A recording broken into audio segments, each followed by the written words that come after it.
নমস্কার। আজকের ভিডিওটি শেষ পর্যন্ত দেখলে আমরা আমাদের ঘরের অনেক বিপদ থেকে খুব সহজেই মুক্তি পেতে পারি এবং লক্ষ লক্ষ টাকা আমরা ডাক্তারকে দেওয়ার হাত থেকে বাঁচতে পারি।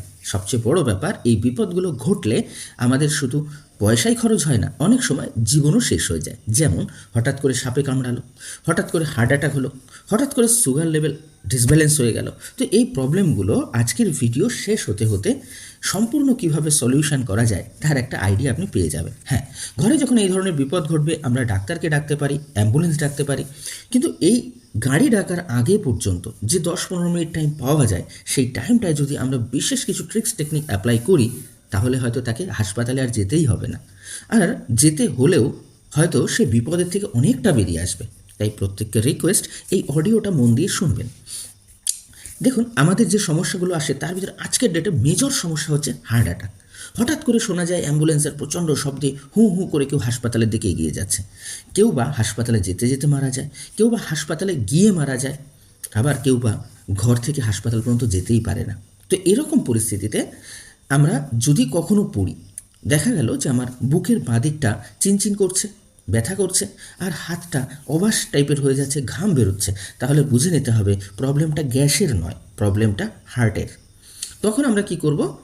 ঘরে থাকা যে কোনো এমার্জেন্সি ট্রিটমেন্ট সংক্রান্ত কোনো মেডিসিন যদি থাকে, যেমন সরবেটের ট্যাবলেট, তাহলে আমরা সেটা জিভের তলায় দিলে এমার্জেন্সি রক্ষে পেয়ে যাবে। কিন্তু যদি সেটা না থাকে, তাই প্রত্যেক পেশেন্টকে রিকোয়েস্ট থাকবে যে আপনারা অবশ্যই যদি হার্টের প্রবলেমে ভোগেন তাহলে সরবেটের ট্যাবলেট ঘরে রেখে দেবেন। যদি না থাকে, এবার ট্রিটমেন্টটা অনেক সহজ। আদা, রসুন, কাঁচা শুকনো লঙ্কার গুঁড়ো, অথবা পাতিলেবু, অথবা ডাব, এর ভিতরে যেটাই থাকুক না কেন, সবচেয়ে ইজি পাওয়া যায় হচ্ছে আদা এবং রসুন। এটা আমাদের ঘরে অ্যাভেলেবেল থাকে। আপনারা জানেন যে রসুন দিয়ে হার্টের ওষুধ তৈরি হয়, তার মানে নিশ্চয়ই রসুনে কোনো ম্যাজিক্যাল প্রপার্টি আছে যেটা হার্টের উপকার ঘটাতে সহযোগিতা করে। তাহলে ওরকম পরিস্থিতিতে আমরা খোসা শুদ্ধ রসুন, খোসা ছাড়ানোর হয়তো টাইম পাবো না কারণ পেশেন্ট সমস্যায় ভুগছে, অন্তত 10-12 কোয়া তাকে চাবাতে দেব, সে চাবাতে থাকবে। তাহলে দেখা যাবে একসময় তার চোখ দিয়ে জল বেরোচ্ছে। এই রসুন হঠাৎ করে গিয়ে হার্টের যে ব্লাড সার্কুলেশন সেটাকে ঠিক করে দেয় এবং হার্ট অ্যাটাক থেকে মানুষকে ধীরে ধীরে সুস্থতার দিকে নিয়ে যায়। সেম জায়গাতে আদা যখন আমরা 50 থেকে 100 গ্রাম চাবিয়ে ফেলি, তখন আমাদের শিরার ভেতরে নাইট্রিক অক্সাইড প্রডিউস হয় এবং শিরার ব্লাড সার্কুলেশন ঠিক হয়ে যায়, ফলে মানুষ সুস্থ হতে বাধ্য থাকে।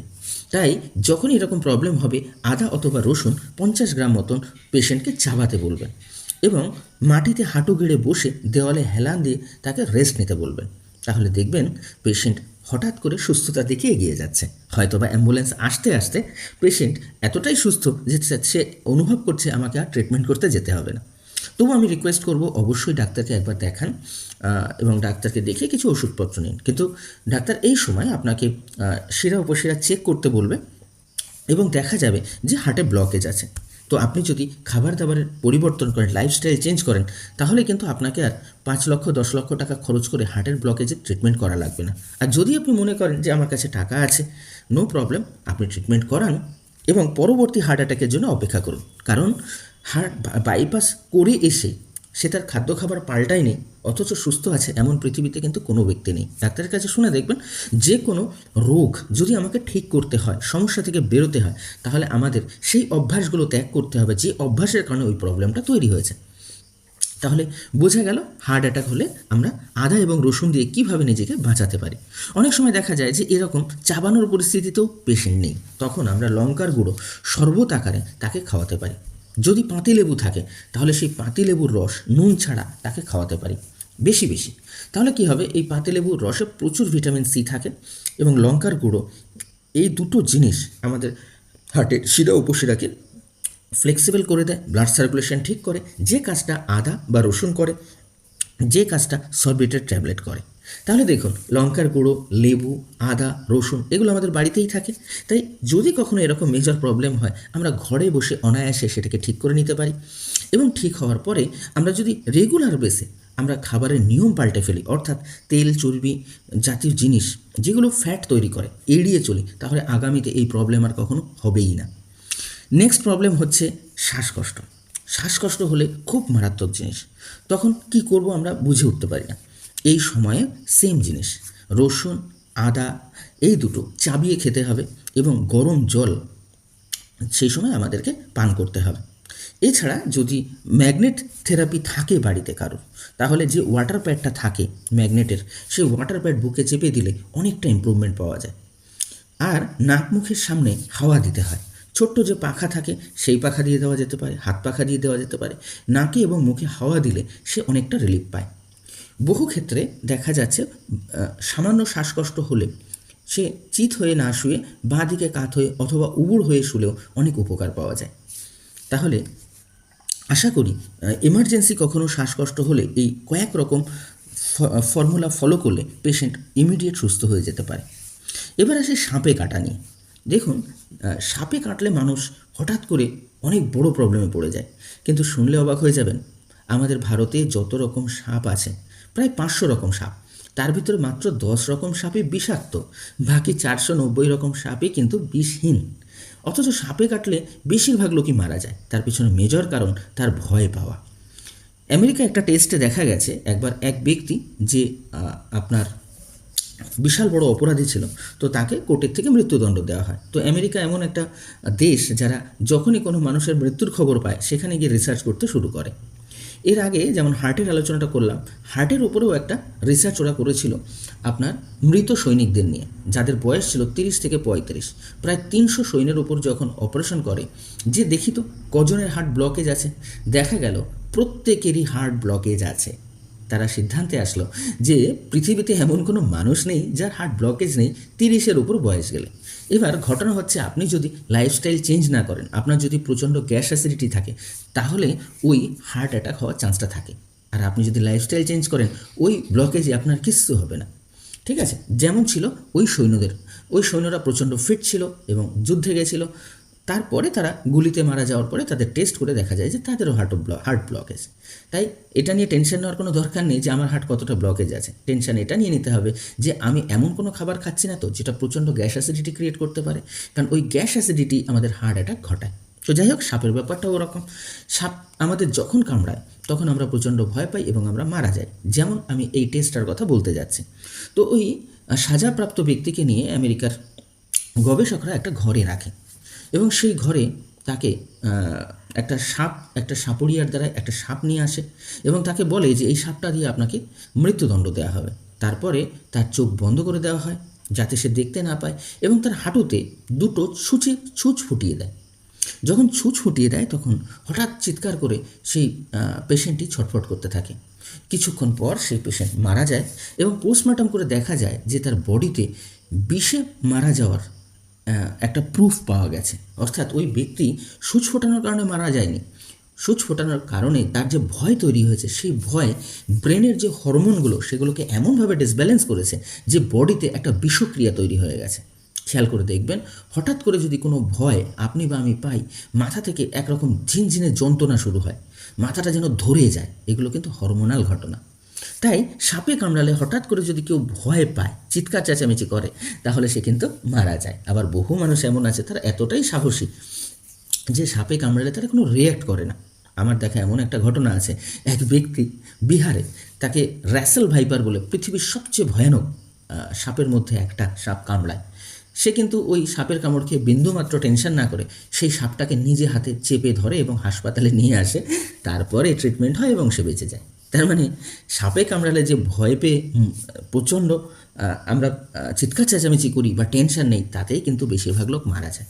তাহলে আগামীতে যখন সাপে কামড়াবে তখন আমরা কিন্তু খুব ঠান্ডা মাথায়, আমরা টেনশন ফ্রি ভাবে, কারণ যা ঘটা তা তো ঘটে গেছে, এখন যেটা ঘটে গেছে সেটা নিয়ে ভেবে কোনো লাভ নেই, বরঞ্চ যেটা করলে ওখান থেকে বেরিয়ে আসতে পারবো সেটা করলে বেশি বেনিফিট।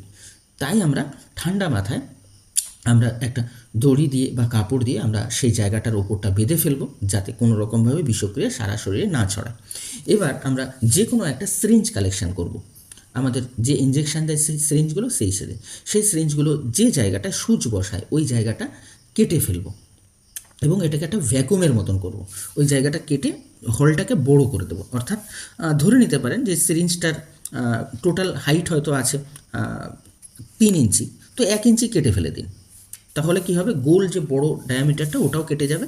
এবার ওটা ভ্যাকুম হয়ে গেল।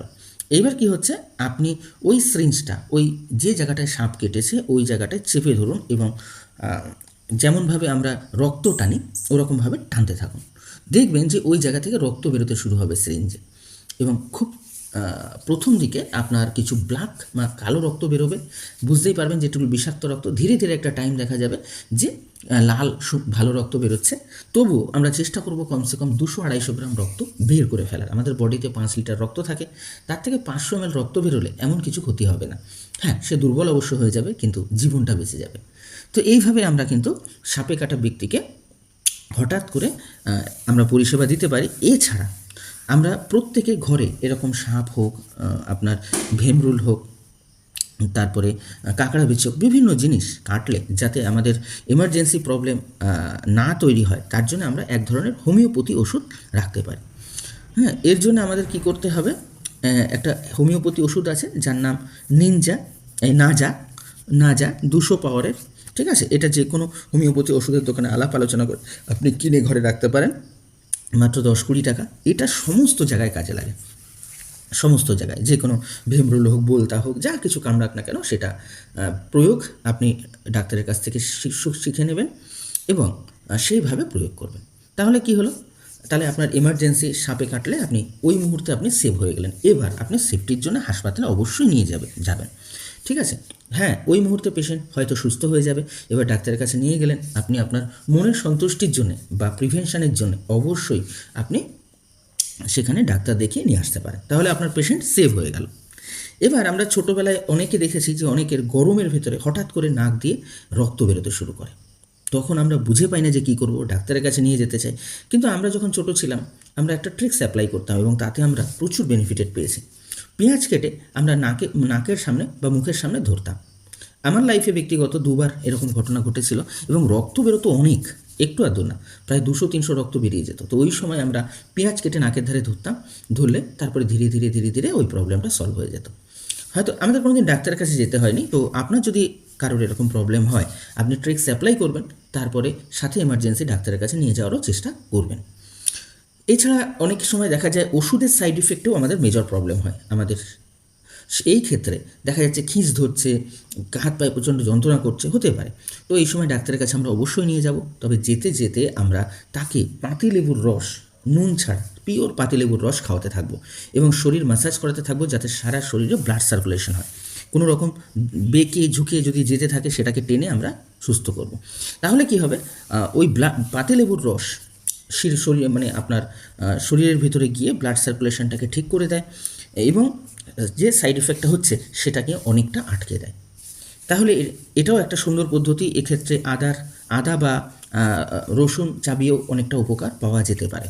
তবে প্রথম টার্গেট নেব আমরা পাতিলেবু, তারপরে আদা এবং রসুন। প্রয়োজনে 3টে জিনিসই একসঙ্গে খাইয়ে দেওয়া যেতে পারে, কারণ এতে কোনো সাইড এফেক্ট নেই।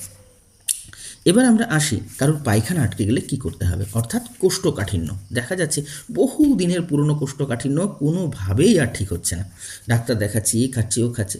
খেয়াল রাখবেন, কোষ্ঠকাঠিন্য এতটাই ডেঞ্জারাস জিনিস যে ওটা আমাদের শরীরের 90% রোগকে তৈরি করে। অর্থাৎ যত মানুষের যত রোগ আছে সেটা বেশিরভাগ কোষ্ঠকাঠিন্য থেকেই হয়, আর ওটাকে যদি ঠিক করে ফেলা যায় তাহলে কিন্তু 90% রোগ চলে যায়।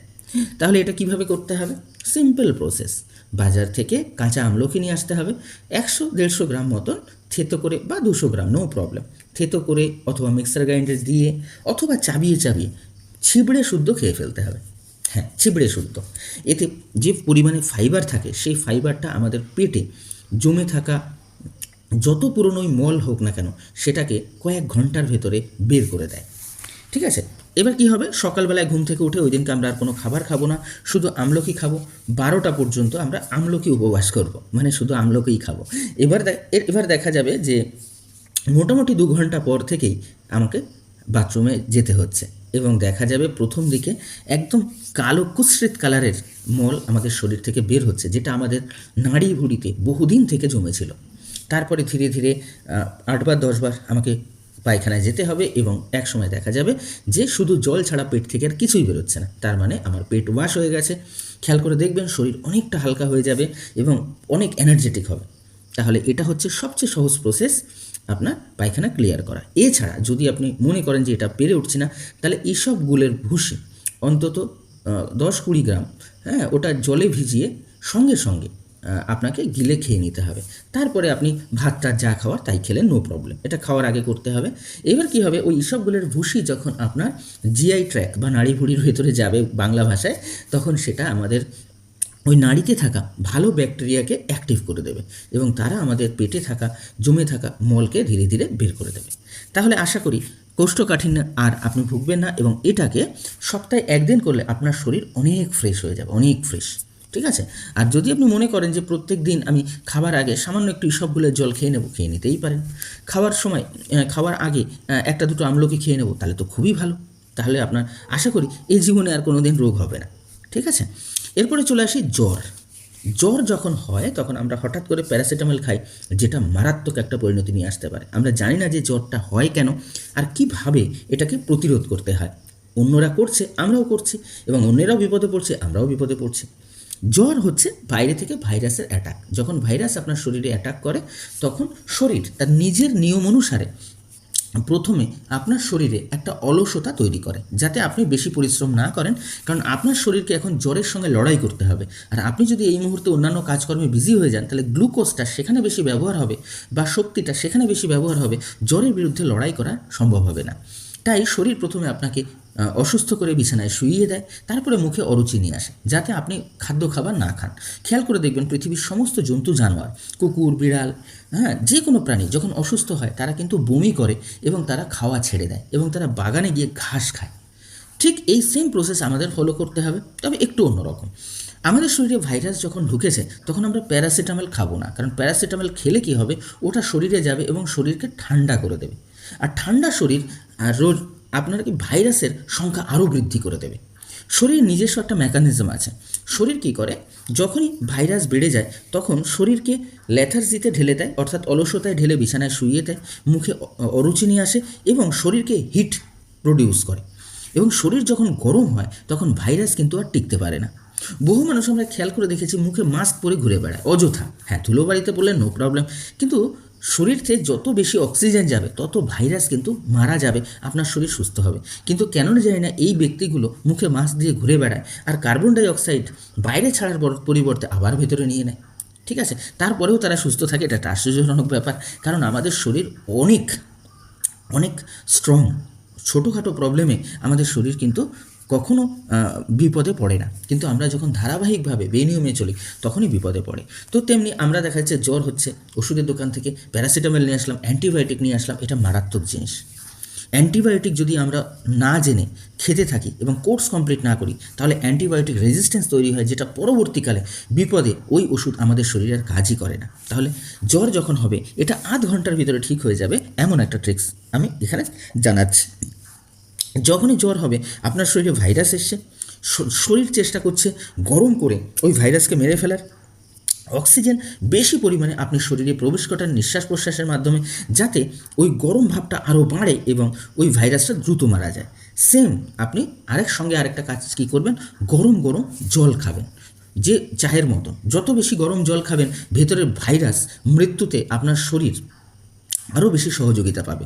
আর আরও দ্রুত আপনি একটা কাজ করবেন, সেটা হচ্ছে একটা বালতিতে 1 বালতি জল রাখবেন, গরম জল, যেটা সহ্য করা যায়, যতটা সহ্য করা যায়, তার ভিতরে পা চুবিয়ে বসে থাকবেন এবং আধ ঘন্টা এই প্রক্রিয়া চালাবেন। পা গরম জলে আছে আর আপনি গরম জল আস্তে আস্তে চায়ের মতন করে খাচ্ছেন। তাহলে কি হচ্ছে, একদিকে শরীরে গরম তৈরি হচ্ছে পায়ের উপর থেকে, অন্যদিকে আপনার হচ্ছে গিয়ে উপর থেকে জল খাচ্ছেন, এবং চাইলে আপনি ওই গরম জলে কিছুটা সন্দক লবণও দিয়ে দিতে পারেন। ঠিক আছে? বা এপসম সল্ট বলে একটা সল্ট আছে, এপসম সল্ট, এটা অনলাইনে পাওয়া যাবে। এপসম সল্ট এটাও আপনি ওই জলে দিয়ে দিতে পারেন, তাহলে আরও দ্রুত কাজ হবে। তাহলে আপনি গরম জলে বসে গরম জল খাচ্ছেন, অন্যদিকে আপনার শরীর গরম ভেতর থেকে তৈরি করছে, ত্রিমুখী আক্রমণে জ্বরের যে ভাইরাস সেগুলো বাপ করে পালিয়ে যাবে এবং আধ ঘন্টা পরে দেখবেন আপনি সুস্থ হয়ে গেছেন। ঠিক আছে? আমি ছোটোবেলায় ব্যক্তিগতভাবে জ্বর হলে কি করতাম, আমি জানি, আমি নোট করতাম যে কারোর ঘাম বেরিয়ে গেলে জ্বর ঠিক হয়ে যায়, তাহলে আমাকেও ঘাম বের করতে হবে। আমি লেপ কাঁথা মুড়ি দিয়ে ঘুমিয়ে পড়তাম এবং দেখা যেত আধ ঘন্টা পরে প্রচণ্ড ঘাম শরীরে এসে যায়, তারপরে শরীর ঠান্ডা হয়ে যায়, জ্বর কোথায় চলে যায় টেরই পাই না। ঠিক আছে, আমার এও অভিজ্ঞতা ছিল, জ্বর হলে আমি রৌদ্রে গিয়ে বল প্রচণ্ড জোরে জোরে দেওয়ালে ছুঁড়ে মারতাম এবং ক্যাচ ধরতাম। খানিকক্ষণ এই কাজটা করলে আমার শরীরের থেকে ঘাম বেরিয়ে যেত এবং আমি সুস্থ হয়ে যেতাম। এটা আমি করেছি, বাট আপনাকে করতে সাজেশন দেবো না। তবে সব কিছুর সঙ্গে সংযোগ কিন্তু ওই ঘামের, প্রচণ্ড গরমে শরীর থেকে ঘাম বেরিয়ে গেলে দেখবেন জ্বর ঠিক হয়ে যায়। তো এটা একটা ভালো জিনিস। নেক্সট আরেকটা মেজর সমস্যা হচ্ছে দাঁতের যন্ত্রণা। হ্যাঁ, এটা খুবই ডেঞ্জারাস জিনিস। এটা থেকে আপনাকে বাঁচতে গেলে দাঁতের যন্ত্রণা অনেক কারণে হয়, তাই ট্রিটমেন্টও আপনাকে অনেক করতে হবে। 2-3 ধরনের একসঙ্গে করলেন, যেটা কাজে লেগে গেল খুব ভালো। প্রথমত আপনি পেয়ারা পাতা চাবাতে পারেন, যদি দেখেন উপকার হয়েছে খুব ভালো, না হলে আপনি লবঙ্গ চাবাতে পারেন। লবঙ্গতে উপকার যদি না হয় তাহলে আপনাকে চুনের জল খেতে হবে। চুনের যে উপরের যে পরিষ্কার জলটা চুন ভেজানো, সেটা খেতে হবে। ঠিক আছে, এইবার ঘটনা হচ্ছে আমার 3টে একসঙ্গে করতে তো কোনো অসুবিধা নেই, 3টেই তো ন্যাচারাল ট্রিটমেন্ট। পেয়ারার পাতা, লবঙ্গ একসঙ্গে চিপালাম। অনেকে সীসাকন্ধ গাছ চেনেন, ওর পাতা বা শিকড়ও চিবানো যায়। ঠিক আছে, তাহলে আমি এই 3টে জিনিসও একসঙ্গে চিবাতে পারি, সঙ্গে চুনের জলও আমি কিছুটা খেতে পারি। যদি ক্যালসিয়াম ঘটিত ব্যাপার হয়, চুনের জলে আপনার ঠিক হয়ে যাবে। ঠিক আছে, আর যদি আপনার দাঁতে অন্য কোনো পয়জন ঘটিত জিনিস হয়, তাহলে কিন্তু আপনার লবঙ্গ এবং ওই সীসাকন্দর পাতা ইমপ্রুভ করবে। আর যদি দাঁত ক্ষয়জনিত হয়, চুনের জল যেমন হেল্প করবে, পেয়ারা পাতাও সেম হেল্প করবে। দেখবেন আপনি ওষুধ কিনতে যাচ্ছেন বা ডাক্তারের কাছে যাচ্ছেন, যেতে যেতে রাস্তাতেই আপনার প্রবলেম সলভ হয়ে যাবে। ঠিক আছে, তো এটা আপনি খুব সুন্দরভাবে কাজে লাগাতে পারেন।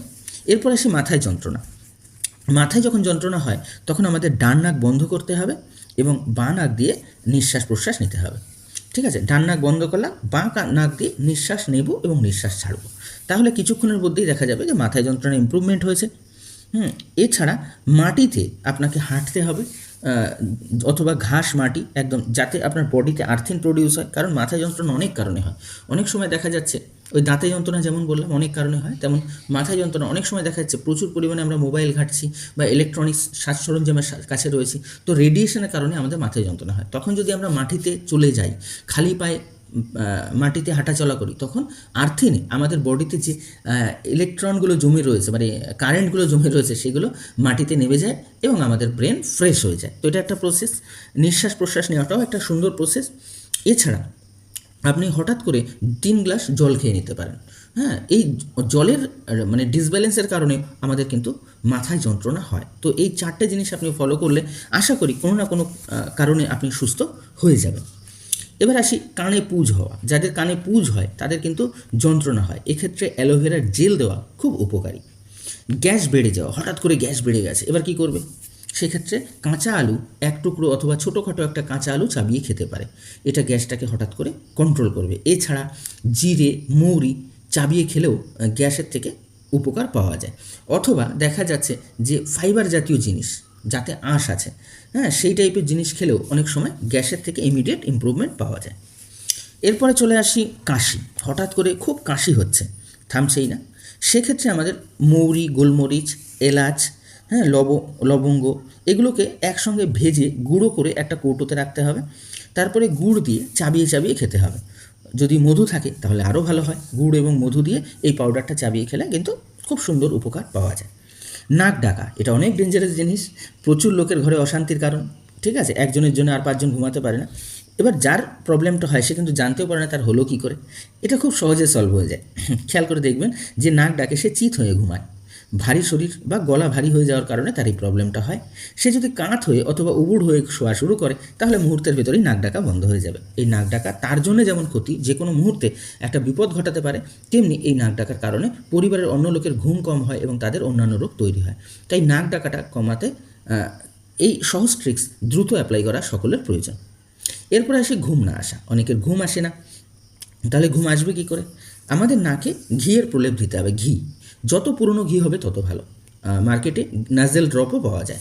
তো সেই ঘি যদি আমরা নাকে দেই তাহলে কিন্তু আমাদের ঘুমটা তাড়াতাড়ি আসবে। এবং শুতে যাওয়ার আগে জোরে জোরে নিঃশ্বাস প্রশ্বাস নিতে হবে।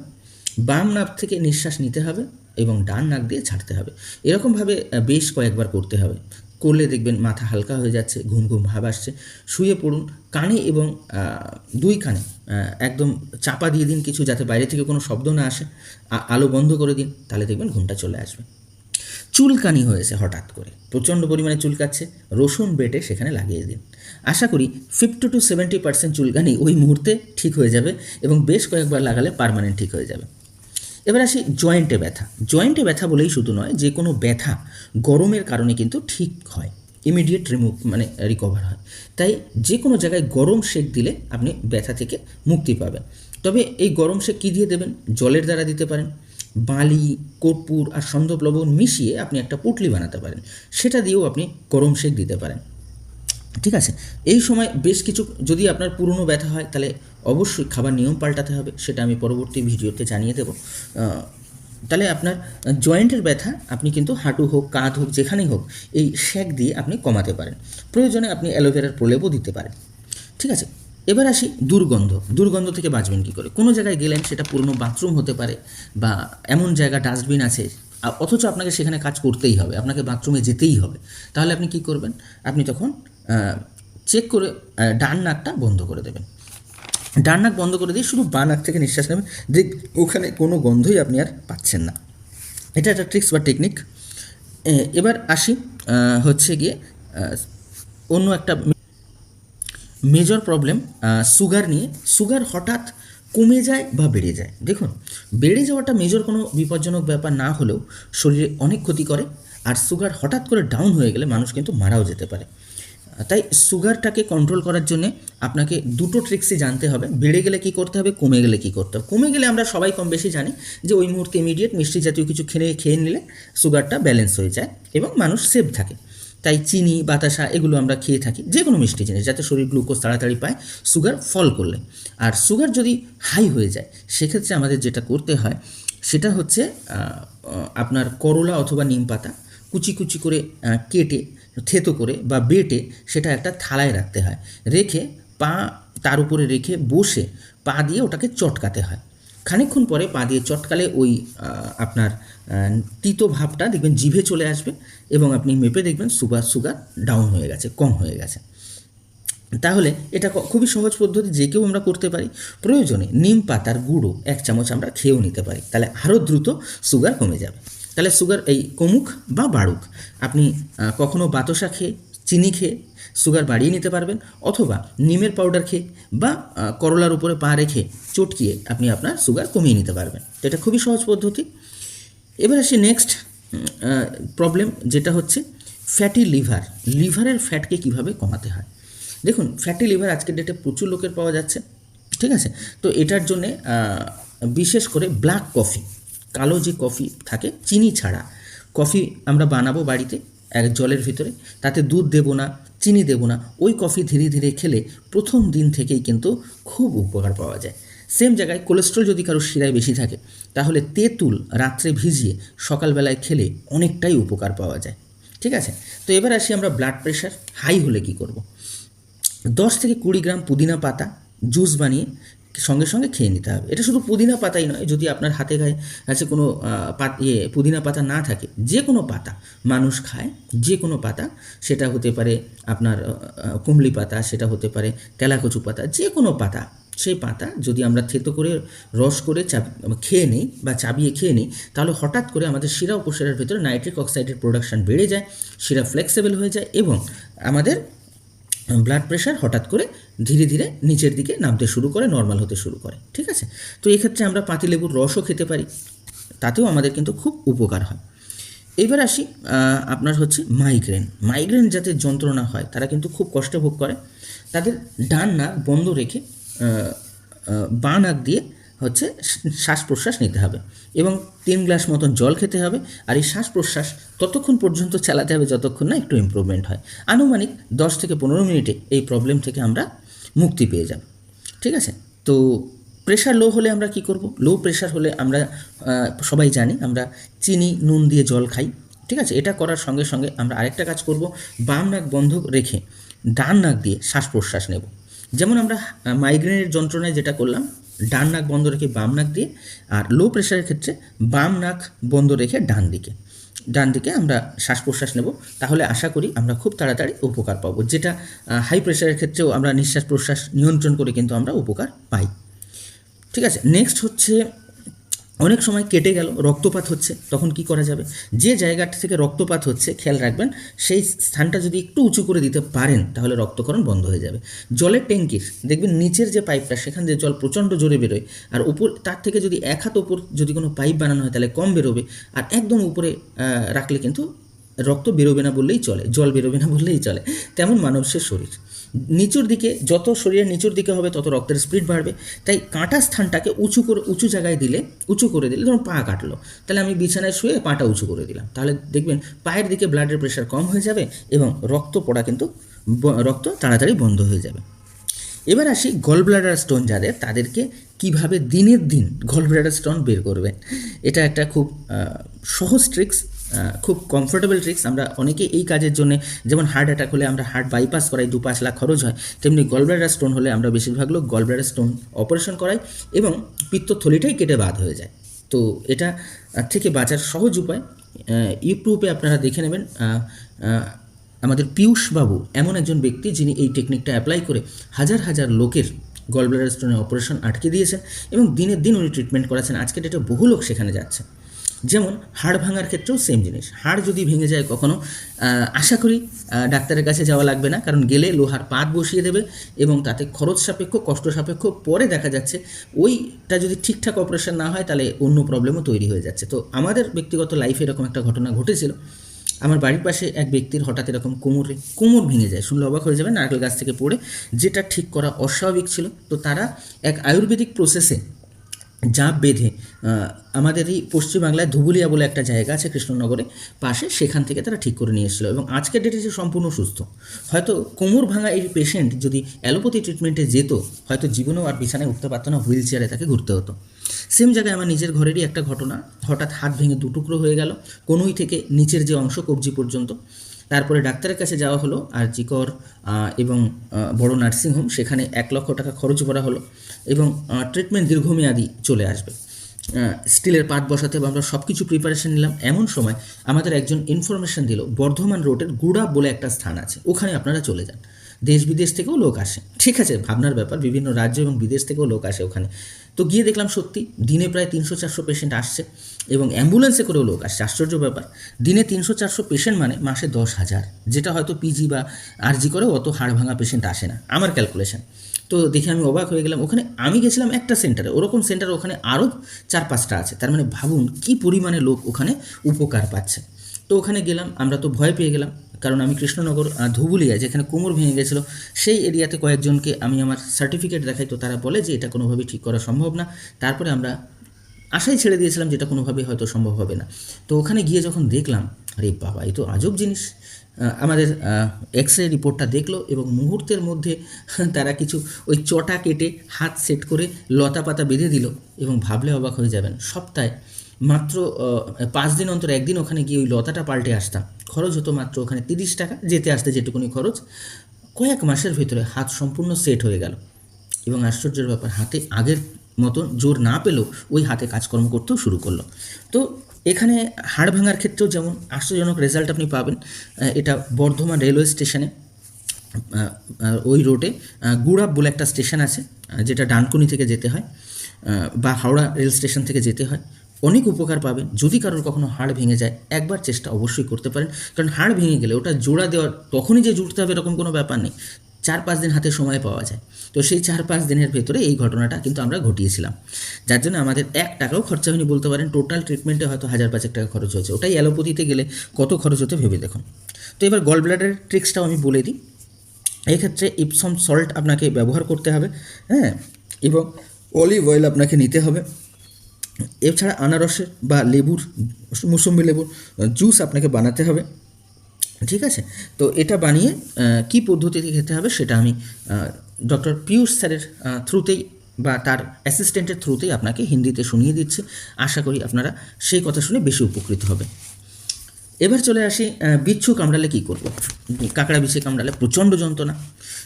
এই যে আগেই বলেছি যে সাপে কামড়ালে কিছু অ্যালোপ্যাথি ওষুধ আপনারা ঘরে রেখে দেবেন, সেক্ষেত্রে নাজা বলেছিলাম। আর বিচ্ছু কামড়ালে বিচ্ছু হোক, তারপরে আপনার হুল সংক্রান্ত যে কোনো প্রাণী, যারা হুল লাগায়, ঠিক আছে, এরকম যে কোনো প্রাণী হলে আপনারা অবশ্যই সিলিকা, SILICA সিলিকা 200, এটা আপনি দোকানে ওষুধ নেওয়ার সময় একটু জিজ্ঞাসা করে নেবেন যে এরকম ভুলতা কাঁকড়া বিছে কামড়ালে আমি ব্যবহার করব, ওনারা আপনাকে গাইড করে দেবে। এই ওষুধটা আপনি ঘরে রেখে দেবেন এবং এই ওষুধটা যে কোনো রকমের এরকম সমস্যা থেকে কিন্তু আপনাকে বাঁচাবে। শুধু এই না, আমার যিনি গুরুদেব এই লাইনের ডক্টর বললে ভুল হবে, ওনার কি বলবো, ভগবান তুল্য, উনি হচ্ছেন রাজীব দীক্ষিতজি, যাকে প্ল্যান করে মার্ডার করা হয়েছিল। এটা আমরা জানতে পেরেছি বিভিন্ন ভিডিওর মাধ্যমে।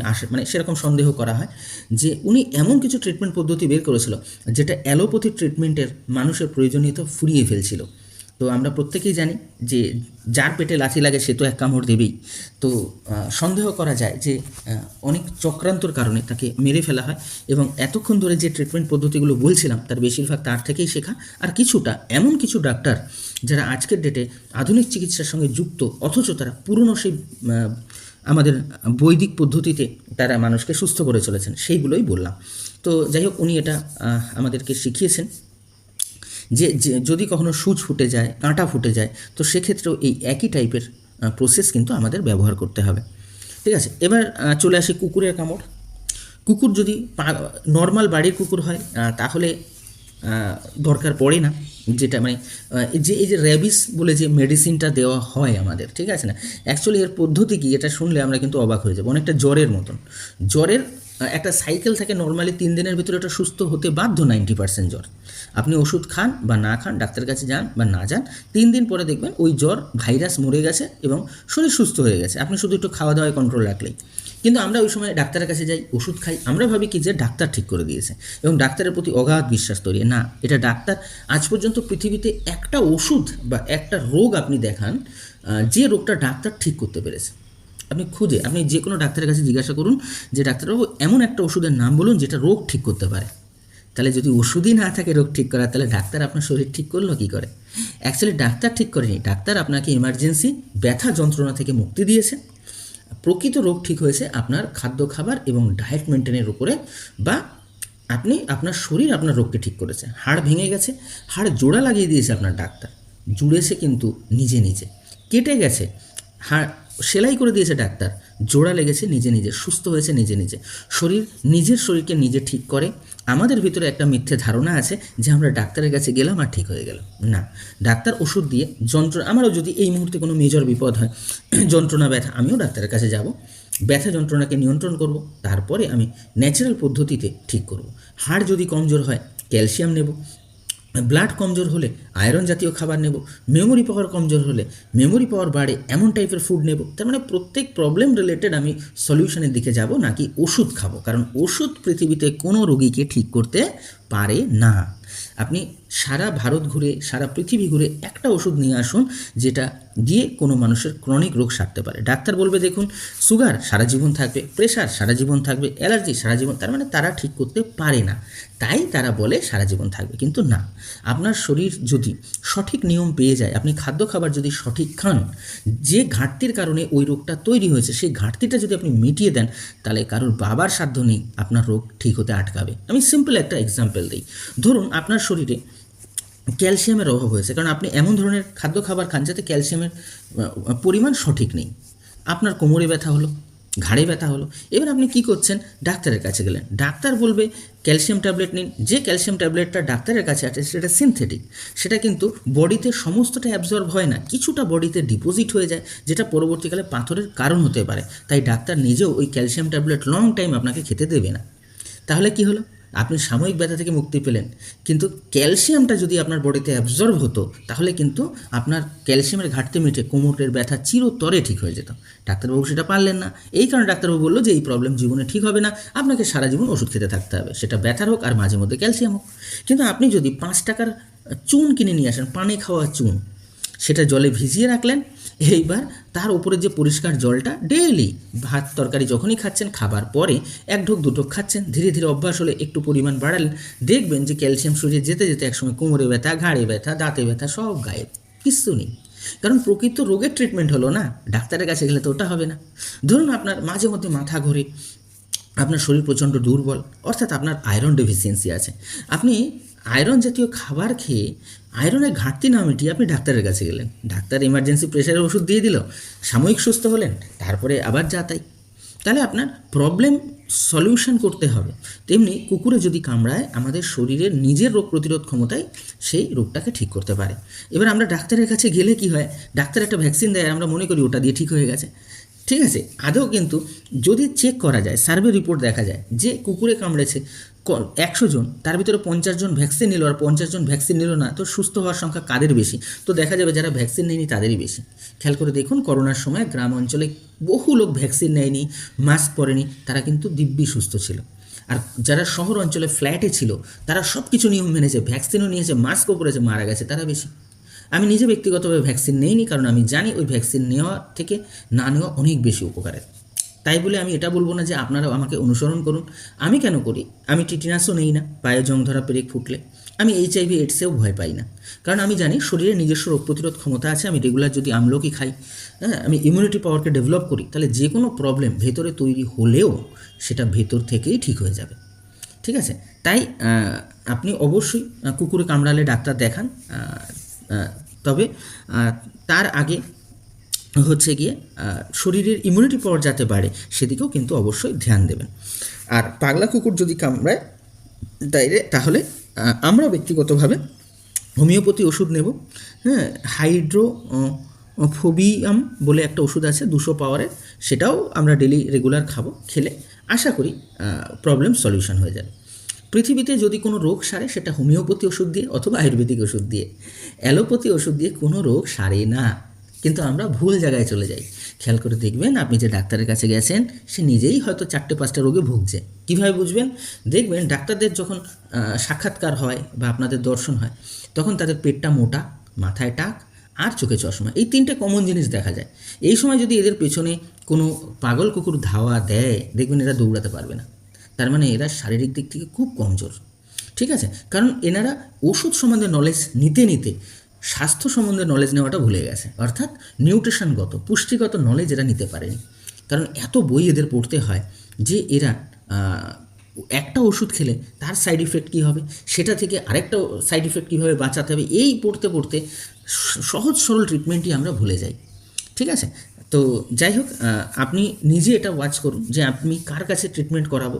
একবার আমি দেখেছিলাম যখন করোনা হয়েছিল, করোনিল নিয়ে টিভিতে খুব বড় একটা বিবাদ হয় রামদেব বাবার সঙ্গে একজন অ্যালোপ্যাথি ডাক্তারের নিউজ চ্যানেলে। তো আমি একটা জিনিস দেখে হাসছিলাম যে ব্যক্তি অ্যালোপ্যাথি ডাক্তারের প্রতিনিধি হয়ে এসছে অল ওভার ইন্ডিয়া থেকে, তার চেহারা মোটা, মাথায় টাক, চোখে চশমা, মানে দেখেই বোঝা যাচ্ছে এ ওভারওয়েটে ভুগছে, হাই প্রেশারে ভুগছে, হার্টের প্রবলেমে ভুগছে এবং চোখের প্রবলেমে ভুগছে, এবং মাথায় চুল নেই, মানে ডিপ্রেশনও আছে নিশ্চয়ই কিছু না কিছু। তো এতগুলো রোগ, তো রুগীর কাছ থেকে আমি সাজেশান নেব কেন? অন্যদিকে রামদেব বাবা দেখছি যার বয়স তখন মনে হয় 65-এর ওপরে, ইয়ং একদম, হাট্টা গাট্টা, হ্যাঁ, চুল কালো, কোনো চোখে চশমা নেই, ফিট বডি। তাহলে আপনি সাজেশান কার কাছ দিয়ে নেবেন? এটা আপনার কাছে। দেখুন চোখ খুলে কে সুস্থ কে অসুস্থ। যে ডাক্তারের কাছে যাচ্ছেন সেই তো 100% অসুস্থ। বহু ডাক্তার আছে হার্ট অপারেশন করতে করতে নিজেই হার্ট অ্যাটাকে অপারেশন থিয়েটারে মারা যাচ্ছে, সার্চ করে দেখুন। ঠিক আছে, যে সুগারের ট্রিটমেন্ট করছে সে নিজেও সুগারের পেশেন্ট, তাহলে আপনাকে সে কী সুস্থ করবে? ঠিক আছে, ভালো করে বুঝতে হবে যে রোগটা হচ্ছে কিন্তু আজকের ডেটে খুব সামান্য পদ্ধতিতে আমাদের খাদ্য খাবারের ডিসব্যালেন্সের কারণে। তাহলে খাদ্য খাবার ঠিক করে দিলে রোগ আপনি আপ ঠিক হয়ে যাবে। ডক্টর বিমল ছাছাড়, যিনি প্রায় 50,000 ব্যক্তিকে হার্ট অপারেশনের থেকে বাঁচিয়েছেন। ঠিক আছে, একজন ডাক্তার আছেন, ওনার নামটা আমার মনে পড়ছে না, যিনি ক্যান্সার স্পেশালিস্ট। 38,000 ক্যান্সার পেশেন্টকে অপারেশন করার পরে, ট্রিটমেন্ট করার পরে, তারপরে তিনি বলছেন যে ক্যান্সারটা কোনো রোগই না, এটা লাইফস্টাইল ডিজিজ থেকে আসে, লাইফস্টাইল ঠিক করুন ঠিক হয়ে যাবে। যেমন বিমল ছাছাড় হার্টের ব্লকেজ নিয়ে হাসতে থাকে, বলে এটা কোনো রোগই না, এটি এমনিই ঠিক হয়ে যায়। কিন্তু মানুষ ডাক্তারের কাছে গিয়ে লক্ষ লক্ষ টাকা খরচ করে। তাহলে আপনি কি করবেন সেটা আপনার ব্যক্তিগত ব্যাপার। আমি লজিক্যাল কিছু কথা বলছি, ভিডিও লম্বা হয়ে যাবে, তাই আমি অল্পতে ছাড়ছি। আমার পরবর্তী ভিডিওগুলো যদি আপনারা ফলো করেন, আশা করি আপনাদের রোগ থাকবেই না। তো আজকের এই বিশেষ আলোচনা প্রত্যেকটি ঘরের অত্যন্ত প্রয়োজনীয় একটি বিষয়, তাই আমি রিকোয়েস্ট করব যে আমাদের চ্যানেলটি আপনি সাবস্ক্রাইব করে রাখতে পারেন, কারণ এরকম গুরুত্বপূর্ণ ভিডিও কন্টিনিউ আমাদের চ্যানেলে আসতে থাকবে। যেমন যে কোনো রোগ হয় কেন, কি করলে সেটা বাড়ে, কি করলে সেটা কমে, কিভাবে সেটাকে আবার সুস্থতার পর্যায়ে নিয়ে যাওয়া যায়, সেই সংক্রান্ত ভিডিও কন্টিনিউ আসতে থাকবে। এটা হেলথ রিলেটেড একটা চ্যানেল এবং এখানে যে আলোচনাগুলো হয় সেগুলো পৃথিবীর অন্যতম বিখ্যাত সমস্ত নিউট্রিশনিস্ট, ডাক্তার এবং সায়েন্টিস্টদের তরফ থেকে পাওয়া বিভিন্ন রকম ইনফরমেশান থেকে। এগুলো আমার ব্যক্তিগত কোনো চিন্তাধারা না।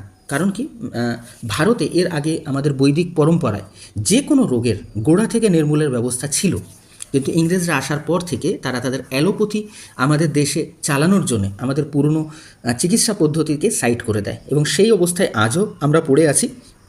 আমাদের পুরনো আয়ুর্বেদিক যে পদ্ধতি সেগুলো আমরা বিশ্বাস করি না অত, আমরা আধুনিক হঠাৎ করে ঠিক হয়ে যাওয়া অ্যালোপ্যাথি ট্রিটমেন্টকে বেশি ভরসা করি।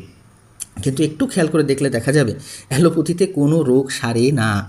কোনো ওষুধ অ্যালোপ্যাথিতে এমন নেই যেটা দিয়ে কোনো মানুষের রোগ সারতে পারে। তাহলে কি করে না, সাময়িক একটু টেনশন ফ্রি, ব্যথামুক্ত, একটু সমস্যামুক্ত জীবন দিতে পারে। ঠিক আছে, তো সেই জায়গায় দাঁড়িয়ে আমাদের অ্যালোপ্যাথি ট্রিটমেন্টের পরিবর্তে আয়ুর্বেদিক যে ট্রিটমেন্ট সেটা হয়তো একটু সময় নেয় কিন্তু পার্মানেন্ট কিওর করতে পারে। তবে আমি যে ট্রিক্স বা টেকনিকগুলো দিলাম, আগামীতে অন্যান্য রোগ সংক্রান্ত ট্রিক্স টেকনিক দেবো যাতে আপনি ইমিডিয়েট নিজেকে ঠিক করে ফেলতে পারেন।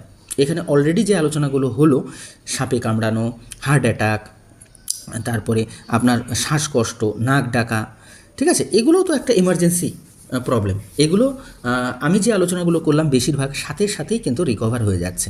তো এরকম আগামীতে আরও ভিডিও আমি এই চ্যানেলে আপলোড করব, তাই আপনি চ্যানেলটা সাবস্ক্রাইব করে রাখতে পারেন। বেল আইকনটা আপনি দাবিয়ে দিতে পারেন যাতে নোটিফিকেশান আপনি পেলে আপনি টের পান যে হ্যাঁ আমাদের চ্যানেলে নতুন কোনো ভিডিও আপলোড হয়েছে। এটা আমি পয়সা ইনকামের জন্য আপনাকে পরিবেশন করছি না, আমার এছাড়াও আরও 200-র উপরে ভিডিও আনানো আছে। সেই ভিডিওগুলো হেলথ রিলেটেড নয়, অন্যান্য সাবজেক্ট রিলেটেড। সেগুলোতে আমি কখনও আর সাবস্ক্রাইব করতেও বলি না বা বেল আইকনও দাবাতে বলি না। তার কারণ সেটা যার যার পছন্দ সে করবে, কিন্তু হেলথের সাবজেক্টটা অত্যন্ত সিরিয়াস। আজকের ডেটে ঘরে ঘরে হার্ট অ্যাটাক হওয়ার সম্ভাবনা দেখা দিয়েছে, কারণ হার্টের রোগে আমরা পৃথিবীতে টপে আছি, সুগারে আমরা ক্যাপিটাল হতে যাচ্ছি। এছাড়া gas, acidity, cancer, tumour, cyst এগুলো তো ঘরে ঘরে ছড়িয়ে যাচ্ছে, কিডনির প্রবলেম।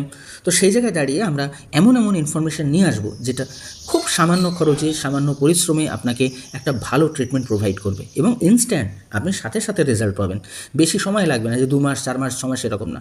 শুধু তাই না, খাদ্য খাবারের এমন একটা নিয়ম আমরা আপনাদের জানাবো যে নিয়মে আপনি চললে আপনার ফিজিক্যাল ফিটনেস এতটা বাড়বে যে আপনার কর্মক্ষমতা বাড়ার সঙ্গে সঙ্গে মেমোরি পাওয়ার এবং মানুষের সঙ্গে কথা বলার ধৈর্য, রাগ কন্ট্রোল হয়ে যাবে। আপনি ভাবলে অবাক হয়ে যাবেন, পৃথিবীর যত সমস্যা মানুষের জীবনে তার বেশিরভাগটাই কন্ট্রোল করে ফেলা যায় খাদ্য খাবার দিয়ে।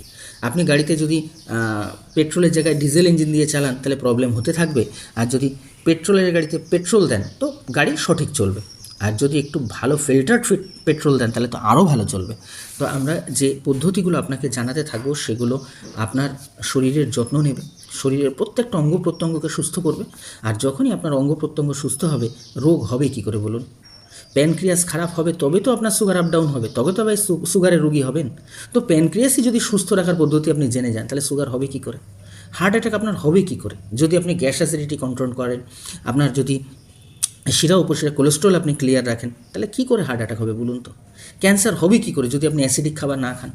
তাহলে এমন খাদ্য প্রক্রিয়া আপনাকে জানতে হবে যেগুলো আমরা পরবর্তী ভিডিও আপনাকে জানাবো, যেগুলো খেলে আপনার ছেলে মেয়েকে মারধর করে পড়াশুনো করানো লাগবে না। তাদের ফিজিক্যাল ফিটনেস বেড়ে গেলে কনসেন্ট্রেশন পাওয়ার বেড়ে যাবে, মেমোরি পাওয়ার বেড়ে যাবে, পড়াশুনোয় মন আপনি আপ চলে আসবে। তাহলে প্রবলেম, আমরা যদি যে কোনো সমস্যা হলে তার 2টো পার্ট থাকে, প্রবলেমটা হলো কেন আর প্রবলেমটা হলে কি অ্যাক্টিভিটিতে পরিবর্তন হচ্ছে। তো আমরা অ্যাক্টিভিটি নিয়ে এতদিন লড়াই করেছি, অর্থাৎ সিমটম নিয়ে, রোগের কারণ কখনো আমরা জানিনি। তো আজকে আমরা যে ট্রিটমেন্ট পদ্ধতি আপনাদের সঙ্গে শেয়ার করব সেগুলো রোগের কারণে আমরা গিয়ে অ্যাটাক করব। তো রোগের কারণ যদি আপনি জেনে যান তো সলভ করা তো আপনার বাহাতের খেলা। আপনি জেনে গেলেন যে আপনার হাড়, আপনার কোমরে ব্যথা হচ্ছে কারণ হাড় কমজোর, আর হাড় কমজোর হলে ক্যালসিয়ামের অভাবটা মেটানোর জন্য আমাদের চুনের জল খেলেই যথেষ্ট। 5 টাকার চুন কিনে এনে ভিজিয়ে রাখলে 2 মাস চলে যাবে এবং 2 মাসে আপনার হাড় যথেষ্ট মজবুত হয়ে যাবে, ব্যথা বাপ বাপ বলে পালাবে। তাহলে আপনি কখনোই সাইড এফেক্টযুক্ত অ্যালোপ্যাথি ওষুধ খাবেন না, যেটা আপনার পরবর্তীকালে পাথরও তৈরি করতে পারে। ঠিক আছে, তাহলে এই জ্ঞানটাই আমাদের দরকার। আমরা অর্থের পিছনে দৌড়াচ্ছি, কিন্তু অর্থর থেকে বড় সম্পদ হচ্ছে জ্ঞান।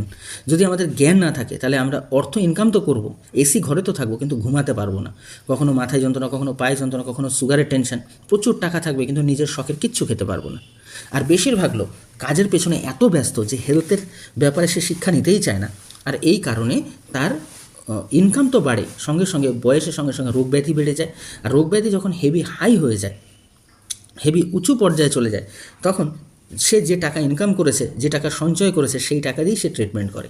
তার মানে প্রথম জীবনে শরীরকে অবহেলা করে ইনকাম করে, আর শেষ জীবনে অর্থকে অবহেলা করে শরীরের চর্চা করতে শুরু করে। তাহলে আসুন না আমরা মিলেমিশে দুটো কাজ একসঙ্গেই করি।